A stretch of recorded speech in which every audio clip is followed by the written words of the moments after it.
कार्यकर्ता हैं, किसी पॉलिटिकल पार्टी से आप ताल्लुक नहीं रखती हैं, आपको क्या लगता है कि हर कोई सिर्फ अपनी राजनीति रोटियां सेकने की कोशिश कर रहा है इस पूरे मामले पे?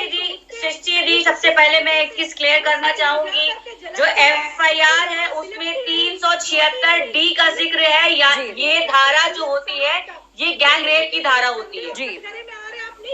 376D उसमें दर्ज करी गई ये धारा जिसे गैंग रेप कहते हैं। विपक्ष अगर ना बैठता, समाज अगर खड़ा ना होता, तो जैसे 15 दिन गुजर गए थे और जिस तरीके से कल उस बच्ची की उसकी बॉडी को जिस तरीके से कि परिवार को ना दे करके, मैं भी एक महिला हूं, मेरी भी 2 बच्चियां हैं, जिस तरीके से कि उसका अंतिम संस्कार जो एक हर धर्म का एक होता है कि लास्ट जो भी परंपराएं होती पूरी करी जाती हैं, हाँ। उसको एक अपराधियों की तरह पेट्रोल छिड़क करके जलाया गया है। और जो बार बार गैंग रेप आ रहा है, तो आप उसको FIR की कॉपी पढ़ लीजिए।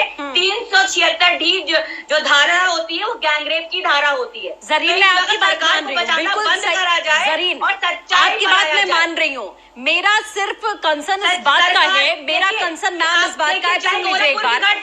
शाहजहांपुर की घटना, उत्तर प्रदेश के हालात कहाँ जा रहे हैं? जरीन जी, बिल्कुल सही, आप सवाल पूछिए, लेकिन कंसर्न सब इस बात का है मैम कि जब पीड़िता और उनकी माँ का, उनके भाई का, तीनों का ये बयान है कि गैंगरेप नहीं हुआ है, तो हम गैंगरेप क्यों चिल्ला रहे हैं? किसी घटना को अंजाम देना और गैंगरेप होना, दोनों में फर्क है ना मैम, तो हम गैंगरेप क्यों चिल्ला रहे हैं? आप सरकार से सवाल पूछे कि आपराधिक घटनाएं कैसे हो रही हैं, लेकिन गैंगरेप धारा मैम गैंग रेप की ही होती है। और आप सब कुछ छोड़िए, एक बच्ची को इस तरह से इतनी निर्ममता से मार दिया गया, उसको क्या कोई अपराधी थी? हमारे देश की बच्ची थी, किस तरीके से उसके परिवार का हक नहीं था कि उसकी जरीन जी, डोली जी और रफत जी, आप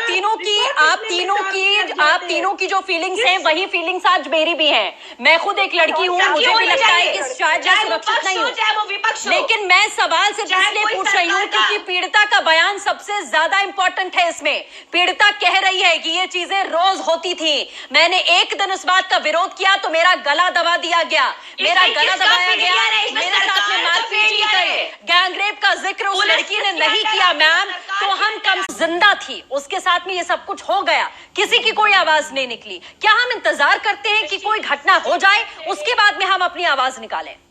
मेरी बात सुनिए, 14 सितंबर को ये मामला ये पेश आया था, ये घटना हुई थी, ये दुर्घटना हुई थी, हाँ। और 22 तारीख को समाज का जोर पड़ने के बाद जब सामाजिक लोग बाहर निकल कर आए, जब प्रेशर पड़ा है, क्योंकि जब 14 तारीख को सिर्फ छेड़खानी की रिपोर्ट दर्ज कराई गई थी और जब समाज का दबाव पड़ा है उसके बाद 22 को सेक्सुअल असॉल्ट सामने आया है, फिर जाकर के ये 376D में ये लिखी गई है। अलीगढ़ में उस बच्ची को शिफ्ट कराया गया, अलीगढ़ में जब उसकी हालत बिगड़ी है, जब समाज के लोगों ने दोबारा शोर मचाया, तब उसको जाकर के सफदरगंज हॉस्पिटल में दिल्ली में एडमिट किया, बल्कि उसको एम्स में करना चाहिए था।